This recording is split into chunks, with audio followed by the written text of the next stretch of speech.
everyone, welcome back to my channel. My name's Sophie and in today's video I'm going to be reading some TikTok hyped books. So these books have been all over TikTok and everyone has been reading them, so I thought I'd read them and let you know my thoughts on them, see if they are actually worth the hype. So the first one that I'm going to be reading is, I think, TikTok's most hyped book, which is Fourth Wing by Rebecca Yarros. So I have read a few dragon themed books before. I've read all of Robin Hobb.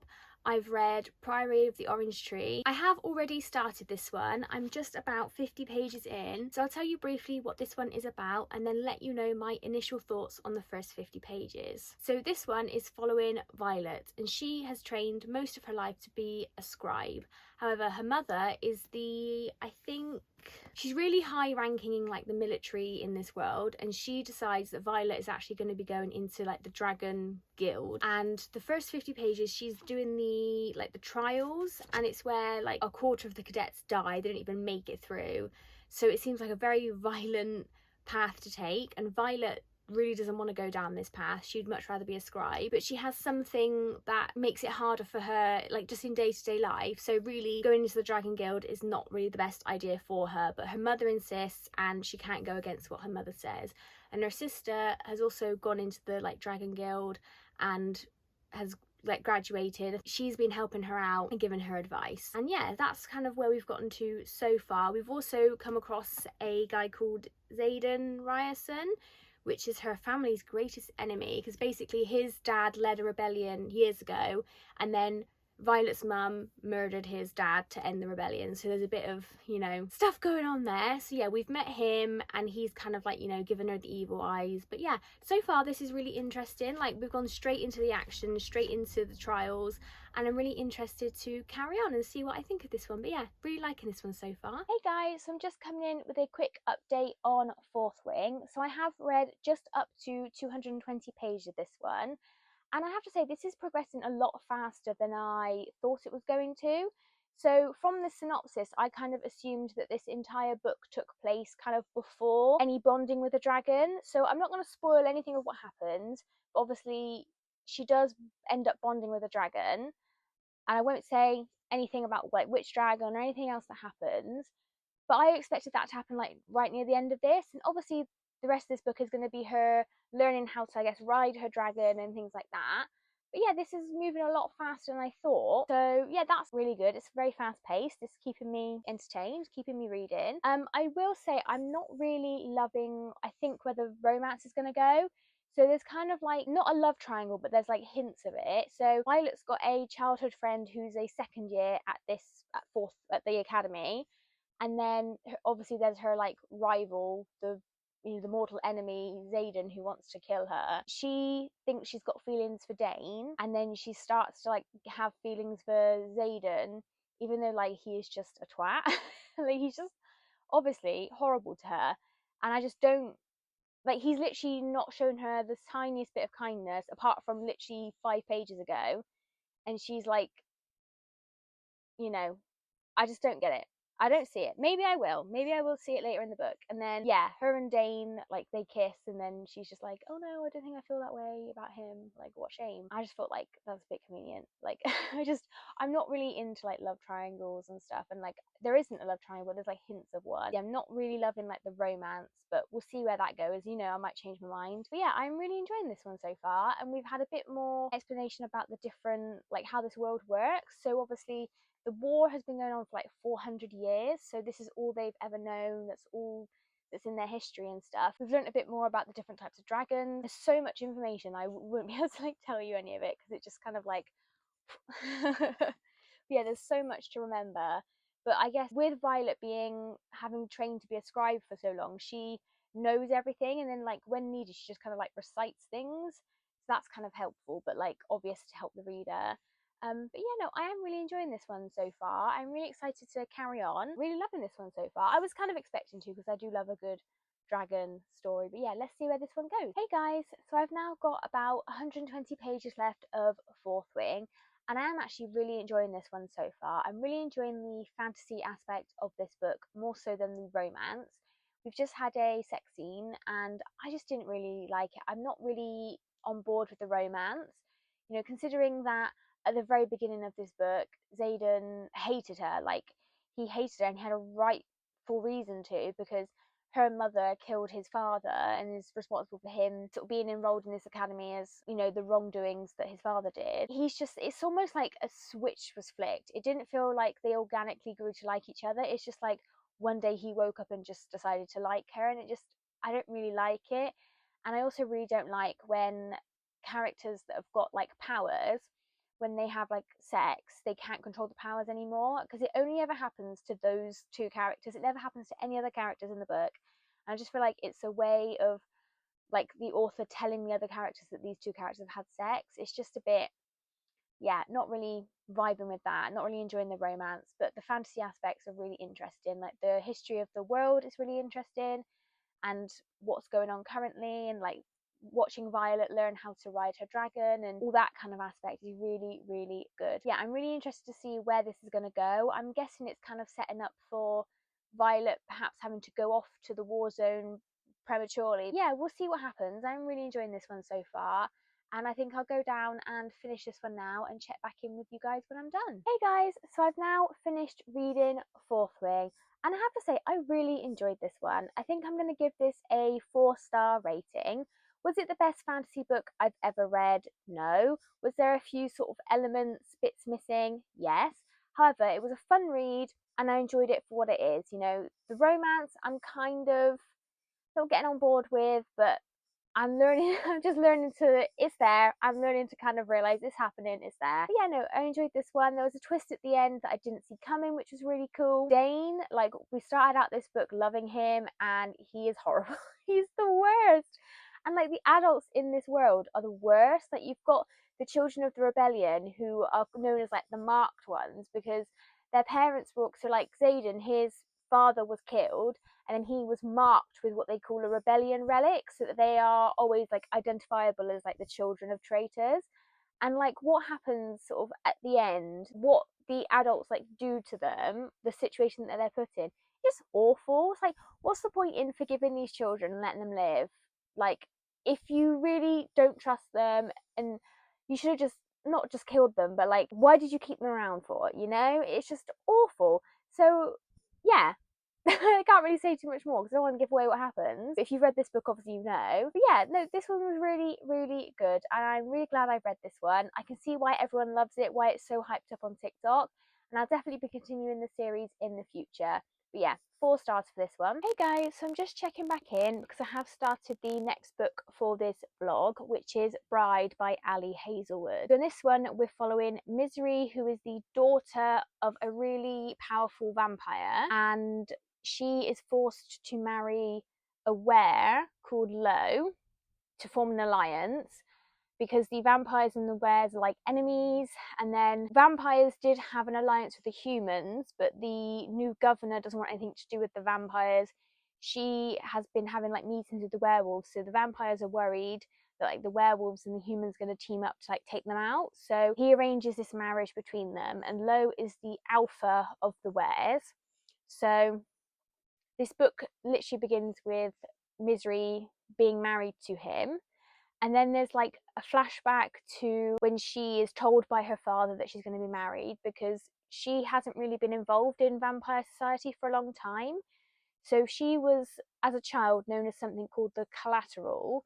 So she went to live with humans for like 10 years, and a human child went to live with the vampires, basically ensure that both sides behave themselves, otherwise like the Collateral would be killed. She was kind of like ostracized from her society because of this, even though she was like doing a good thing. So she's been living amongst the humans. We find out later on the reason that she agrees to the marriage is because her one friend from the human world, Serena, has gone missing, and the police aren't interested because like there's no family or anything to report Serena missing. It's only Misery. Misery is looking in her flat, her apartment, and she finds a note that just has Lo Morland's name on. So she thinks that he's got something to do with her best friend going missing, which is why she agrees to the marriage. So she's now living in Were territory, and she's using this opportunity to investigate her best friend's disappearance. And then obviously there's issues because obviously a lot of the wares still don't like her.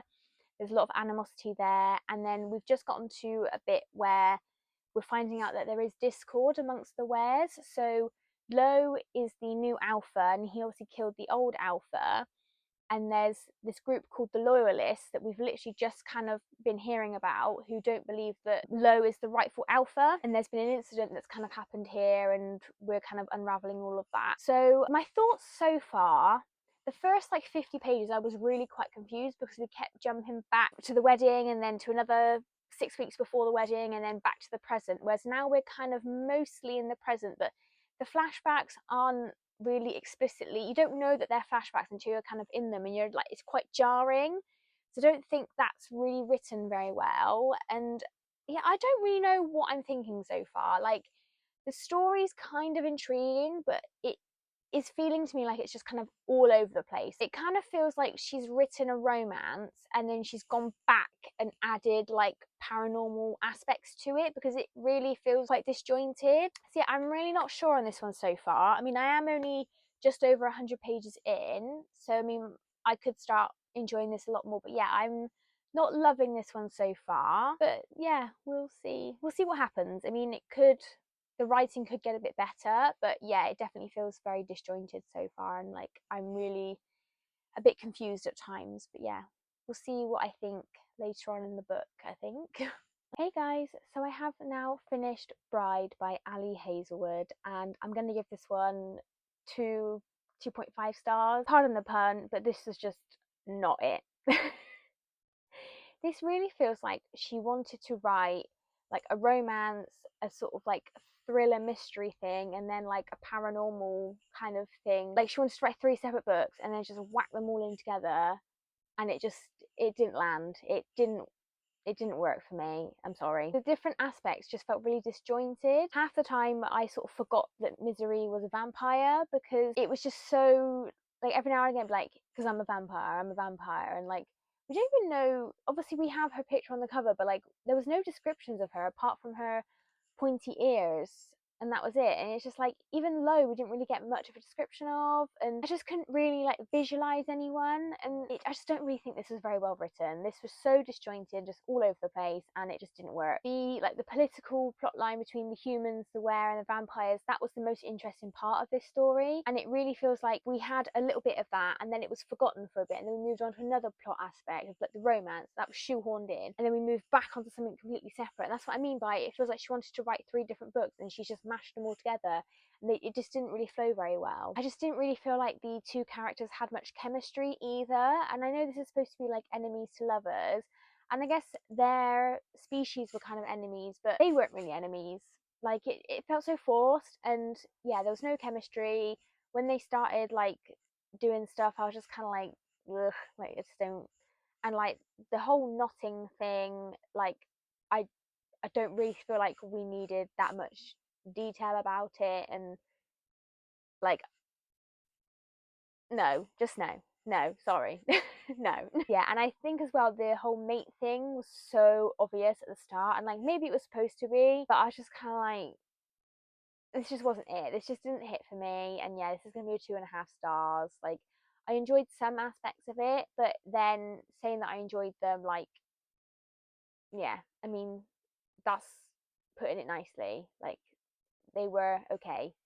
And like, it was a quick read, it's like nearly 400 pages. I just don't know what this was trying to be. This just wasn't it for me, and I'm sorry, I just didn't really enjoy this one. So yeah, 2.5 stars for this one. So I'm hoping I will like the third and final book for this vlog a lot more than that one. Hey guys, so I've now read the first 120 pages of Powerless by Lauren Roberts, and I have to say, I'm not sure what I'm thinking of this one so far.